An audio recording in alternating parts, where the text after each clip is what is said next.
So you're ready to backpack Southeast Asia, and let me tell you, I could not be more excited for you.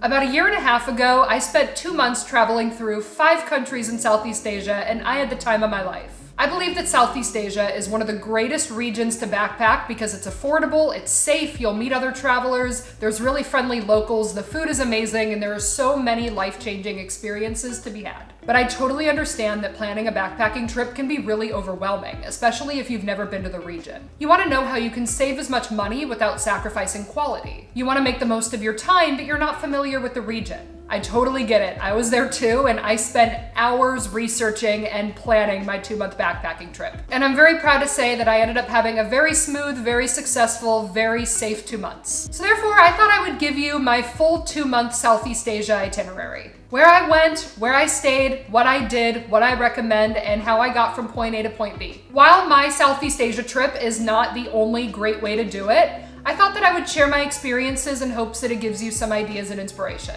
Whether you copy my entire trip or, just take a few recommendations, I really believe in the value of this video, and I really believe that my experiences will help you plan an amazing trip to Southeast Asia. I will have timestamps for every country in the description if you want to jump around. Also, to the best of my abilities, I will be linking hostels, Airbnbs, transportation, and just all of the experiences and tours that I took.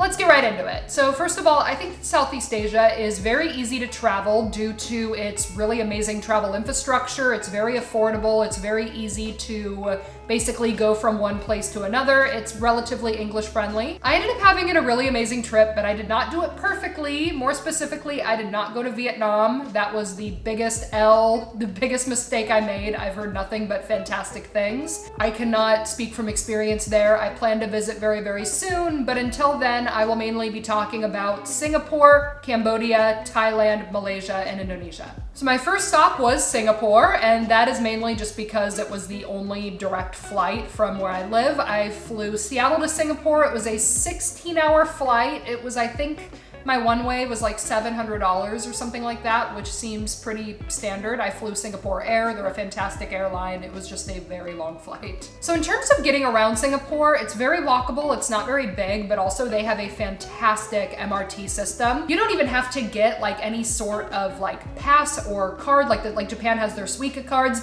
In Singapore, you just tap your credit card. I wish every metro system had that, but anyways, I will say that Singapore's accommodation is a little bit more expensive. They do have hostels, but they're a little bit more expensive than what you'll find in like Thailand or Cambodia, but I don't think that the quality is there. Just from my personal experience, I stayed at Bohemian Hostel in Chinatown, and I can't fully recommend it. It wasn't bad. I thought the staff was friendly. It was in a good enough location.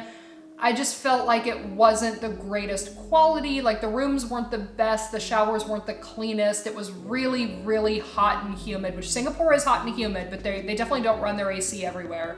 Yeah, I can't fully recommend it. If I were to do Singapore again, I would splurge on an actual hotel, if I'm just being honest. Like actually my Singapore hostel was my least favorite I stayed in the entire trip. Like it was all up from there. But I did have a lot of fun in Singapore. I had 3 full days there, which I think is perfect. You don't need a lot of time. Singapore is great for just a stop along the way. I went to Gardens by the Bay, which was really worth it. I went to the Cloud Forest, which was a little expensive, but still cool to do. I went to the teamlab Future World, which was awesome. I really recommend that. And then I also ate at hawker centers. That's another thing about Singapore. The food can be very affordable, especially if you stick to hawker centers. They're basically just indoor street markets. Come hungry, find a line, and go for it. That was the best advice I got, and it's very true. There is so much amazing food to be had at a hawker center for a very low price. I also went to the Botanical Gardens, which was stunning. I absolutely loved that. I really loved Chinatown and Little India. Like Singapore definitely has a reputation for being very luxurious, very modern, and that is very true. But there's more to it. There's other neighborhoods that have a lot more personality, that are a lot more diverse. Like Singapore really is so much more than just Marina Bay and Merlion Park, though those are beautiful. Singapore is the safest place I have ever been. The malls are awesome. Yeah, Singapore is definitely the most expensive place I'm gonna mention, but I think for a day or two, I think you'd be pleasantly surprised on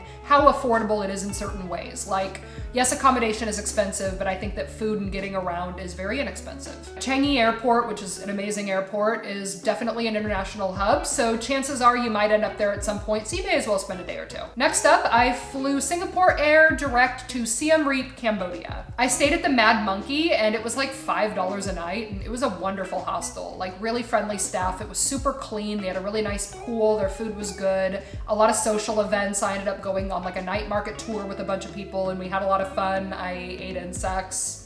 Not that bad, honestly. And then, of course, if you are in Siem Reap, Cambodia, why would you be there if not to visit Angkor Wat?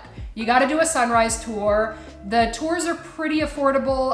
Going to actual Angkor Wat is like $40 or so. Yeah, the sunrise tour is life-changing. It's beautiful. It's totally worth it. And Siem Reap is just filled with friendly locals. There's cute cafes. It's great to take a walk around. There's temples, and I just think that the people are so warm and welcoming, and it's so affordable. While I was only in Cambodia for a few days, I had a really wonderful time, and it definitely showed me just how kind and hospitable just so many of the people in Southeast Asia are in general, but specifically in Cambodia, the people were the best. And then after Cambodia, I took a very long 1-hour flight to Bangkok, Thailand, and I began my 3 weeks through Thailand, and Thailand ended up being my favorite country ever. If you have watched my 10 solo travel recommendations, which I will link down below, you know that I love Thailand, but let's talk about it a little bit more. So I flew AirAsia from Siem Reap to Bangkok. Super easy process getting into Thailand. For Bangkok, I also stayed at their Mad Monkey. I do like the one in Siem Reap a little better than the one in Bangkok, but I still had a great experience there. It was a good location, really close to Khao San Road, which is like very touristy, but you gotta walk it at least once. I had a horrible experience with one of the staff members there, but that's not a reflection of all of the staff at Mad Monkey Bangkok. It was very social. I met really cool people. Bangkok is one of those places where, like, for me, when I was there, I didn't think it was anything that special, but in hindsight, I look at Bangkok very fondly. I remember how much there was to do there, how cheap it was, how affordable it was. The $2 meals, the $1 mango smoothies, and the mango sticky rice, and the tom yum noodle soup at Jeo Chula. That was a huge highlight, really worth the line for me. And the malls were incredible. The nightlife is amazing. Like, Bangkok's one of those places where if you end up there, and chances are you're gonna end up there for at least a day or two, if not more, you will find things to do. Like, Bangkok is an awesome, awesome city. From there, I took the night train to Chiang Mai. I actually spent a little bit more for not like a private room, but like a room that I shared with one other lady who was really nice. It was like $50, and I think that was really worth it. It was very comfortable. It was like a 12-hour ride, and I really enjoyed it. Chiang Mai was my favorite place in Thailand, actually. I've been dying to go back. I stayed at the Hidden Garden Hostel, which is perfect for what I was looking for there. I had a lot of like day trips and tours planned in Chiang Mai, so I didn't really have a ton of time to socialize, and I didn't find Hidden Garden to be super social, so it worked for the experience I was trying to have there. Hidden Garden Hostel was, I think, like $13 a night or so pretty affordable. Chiang Mai really blew me away. It's super walkable. There's so many good cafes, and there's like the night markets, and it's just beautiful. It's a lot more laid back than Bangkok, but it's still very lively. There's so much to do. I ended up taking a cooking class, and that was a really fun experience. I took a day trip to Chiang Rai, and I saw the White Temple, the Blue Temple. Those were beautiful. And then I also went to go see elephants, which you gotta do. So I had so much fun in Chiang Mai, and I just loved the energy there. I'm dying to go back. Oh, and you have to try khao soi. It is like this curry noodle soup. It is actually my favorite dish on this earth. I'm not exaggerating. And then I took a $70 flight to Krabi. I flew Bangkok Airways, and it was a really good experience. I actually was originally gonna fly AirAsia from Chiang Mai to Krabi for a little cheaper, but actually like my flight was canceled like a month early, not last minute, so I had to just rebook. I went with Bangkok Air. They were a really great airline. I had a fantastic experience with them. At this point, I was so excited to be at the beach. I stayed at Ao Nang Beach first for I think about 3 nights. I stayed at Tan Hostel. I think it was $12 a night. Really good experience, you know, nice people, great location. Yeah, not remarkable, but not terrible. I really enjoyed it. I will say Ao Nang Beach, there's not a ton to do. There is obviously the beach, there's a lot of great restaurants, there's a night market, but I think 3 nights was enough for me. My favorite thing I did was actually taking a longtail boat to Railay Beach. I thought that was amazing. I know that Railay Beach is very popular, very touristy, but if you get there early enough, I had the beach to myself for a good hour there, and that was a dream. I think sometimes touristy things are worth it. Yeah, Railay was definitely one of them. After Ao Nang, I took a shared minivan to Koh Lanta, which is just another part of Krabi. It's a little less touristy, a little less visited, and I actually ended up really liking that. The reason why I went to Koh Lanta was because I was just kind of going through Airbnbs, and I found this place called Wood House. It was $60 a night. I stayed for 3 nights, and it was like the photos, I couldn't not stay there. It felt like a gem, like it felt rare, or I felt like lucky to have even stumbled upon this booking, and it was as amazing as I thought. And I stayed in a very residential neighborhood. Anytime I walked by a local, they all said hi to me. There were kids playing basketball on the street. Like, it was just so sweet and so wholesome. And Koh Lanta ended up being really amazing, and I think a less conventional part of the backpacking trail in Thailand. But then from Koh Lanta, I took a ferry to Phuket. I spent 5 nights at Patong Beach, and let me tell you, I would not do that again. Patong Beach isn't bad. Like, don't get me wrong. I definitely like Patong Beach. I would certainly stay there again. I just wish I would have split my time in Phuket. I wish I would have spent maybe 2 nights at Patong Beach and then the other 3 nights somewhere else. I don't even know where else I would have gone in Phuket, but it's like, it's the biggest island in Thailand. Because the thing with Patong, it just gets to be a lot. Like, you can't really walk anywhere without somebody trying to sell you something. The beach is amazing, but it's very busy. I did go parasailing there, and that was really fun. The nightlife is awesome. Like, you obviously have to go out on Bangalore Road, which I did, and I really enjoyed it, but I just wish I had more variety. Patong gets to be a lot after a couple days, just in my opinion, but if you really love going out, I mean, there's nowhere better than Patong Beach. I did stay at the Lubdi hostel there, and it was really good. A really good experience. I think it was like $20 a night, but the quality was there. Like, it was really good, lots of social events, met a lot of cool people. I did also take a day trip to the Phi Phi Islands. I went snorkeling. I saw like Maya Bay. It was raining really badly, but it was still really cool. That was Thailand, and I loved my time there. That was a really good 3 weeks, but from there I flew AirAsia from Phuket to Kuala Lumpur, Malaysia. I only spent 3 nights in Kuala Lumpur, or KL as I'll call it, and I stayed at the coolest hostel ever. It is called Penthouse on 34. It was like $15 a night, and guys, wow. First of all, really loved the staff. I met some awesome people at that hostel. I wasn't expecting it to be as social as it was. The view from my room, from the balcony, oh, incredible. But it gets better, guys. The hostel is connected to another hotel that has an infinity pool where you can see the most incredible view of KL. This was awesome. I really, really recommend this hostel. Yes, it was far away from the main area, but you know what? That's how you get the view. But actually that area wasn't so bad. It was close to a really great mall that had a really good food court, but also KL was very walkable. Yes, they do have like a train or like a metro system. Yes, they do have really, really cheap like taxis, and like Grab is there. But also I walked a lot, and it was very easy to do so. I went on top of KL Tower. I went to Bukit Bintang, which was super fun. The shopping in KL is awesome. There's a lot of really good street food. It's so affordable. It reminds me of Singapore a little bit, but like way, way cheaper. I also went to the Batu Caves, which was really amazing. I believe that it's like kind of the most famous like place of Hindu worship outside of India, and that was really amazing. I kind of wish that I had seen more of Malaysia, but KL was a really good primer. I would definitely love to go back and go to like Penang and like the Cameron Highlands. I would love to see Borneo, but KL was a good start. Then from KL, I flew AirAsia again to Bali. That was actually the only delayed flight that I had. I think it was like a 1-hour delay or something like that. I spent 3 weeks in Bali. I did a lot there. I started off in Ubud. I stayed at the Puri Garden Hostel. I believe it was like $20 a night, and when I tell you, you get your money's worth and then some there. This was a really, really great experience. There are so many things that are included in just your nightly stay. Breakfast is included, and it's not just like a little like hostel buffet like a lot of places have. No, no, no. You get an actual like breakfast from their cafe. They also had included massages, manicures, pedicures, 7 a.m. yoga classes, like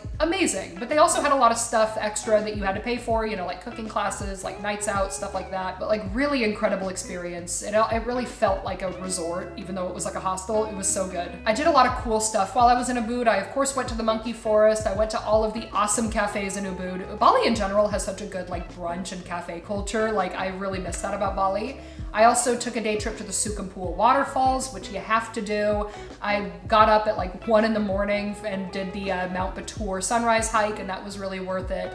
I did take a cooking class in Bali, and that was really fun. After my time at Puri Garden, I went more to the outskirts of Ubud for my birthday. I stayed in the like Tagalong area, and I stayed at this really amazing villa. I will link it down below if it's available. I had my own room, I had my own pool. I also got to do a floating breakfast, which was awesome. It was a really nice birthday gift for myself. And then I took a car to Uluwatu. It took a couple hours. That's the one thing about Bali, the traffic is no joke, but Uluwatu is amazing. I stayed at the Surfers Green Bowl hostel, and it was pretty nice. Not the greatest quality hostel I stayed at in Southeast Asia or even in Bali, but still like a good experience. I got to go to the Green Bowl Beach, Melasti Beach, Padang Padang Beach, which was actually my favorite. Really just in Uluwatu, I took myself on a little beach tour. Uluwatu is definitely the place to go if you like a good white sand, clear water beach. Yeah, just beach hopped for 2 days straight, and then from there I went to Canggu, and I stayed for about a week actually. At this point I had been traveling for so long that I wanted to just kind of live a relatively normal life for a week. So yeah, I stayed at the Nyaman hostel, fantastic experience. Met some really awesome people. I really loved their pool and just their proximity to everything you need in Canggu. Canggu is filled with great beaches for surfing. The cafe culture is amazing. It's definitely like the digital nomad capital of the world. So like really good co-working spaces. I got a week pass to the Body Factory gym, which was really good quality. I took yoga classes there and they were really good. My last day in Bali was spent at Nusa Penida. I went to Nusa Penida with a tour just because I didn't really want to explore the island on my own. I didn't want to really do my own thing. I kind of just wanted somebody to like take me to all of the big points and then just spend a day there. So that it was good for that, for like what I wanted. That view overlooking Kalinking Beach, it is even more beautiful in person. Like that was the most amazing thing I've ever seen actually. Yeah, Nusa Penida was a really good last day in Bali. If I were to do Bali again, I would go to Gili Tea. I've heard really amazing things about that also. But after my 3 weeks in Bali, I flew to Tokyo, which was awesome, but that is not Southeast Asia. So that is where my itinerary ends. My 2 months in Southeast Asia were really amazing. I feel like I did a lot of things most days, but I also had a lot of time for downtime. I mean, when you travel that long, you kind of need to rest here and there. But what was interesting about that trip is that I was going through some really difficult things just in my personal life. It's like the energy of Southeast Asia really pushed me through. Like the people I met and the locals and the experience and the culture and just the air of Southeast Asia really pushed me through. The trip provided such a really beautiful source of peace and hope when I really needed it. And for that, I will always look back at my Southeast Asia trip with so much gratitude and so much love and so much joy. And I had always dreamed of taking a long trip like that, and it was really everything I hoped it would be. I am dying to revisit Southeast Asia soon. I hope to come back in the next year or two, just revisit some of my old favorites, but also go to new places like Vietnam, like more places in Thailand. I haven't done the Philippines yet, or I haven't been to Laos yet. Like, I always want to travel. I'm never satisfied. But yeah, I really hope you found this video helpful and insightful. I hope I could give you some ideas and some inspiration for your trip. Please let me know if you have any questions or if you want to know anything else about travels. I could talk about travel literally all day, so seriously, I am happy to help. Just let me know. I really just love showing people that travel is possible, it's enjoyable, and it is the greatest investment that you can make for yourself, just in my opinion. And with that, I am signing off. I will see you all in the next one. Thank you so much for watching. Make sure to subscribe for more videos on travel and just living your best life in general. And with that, I would just like to remind you that doing something amazing for yourself is never a waste of time, and let your worthiness be your why.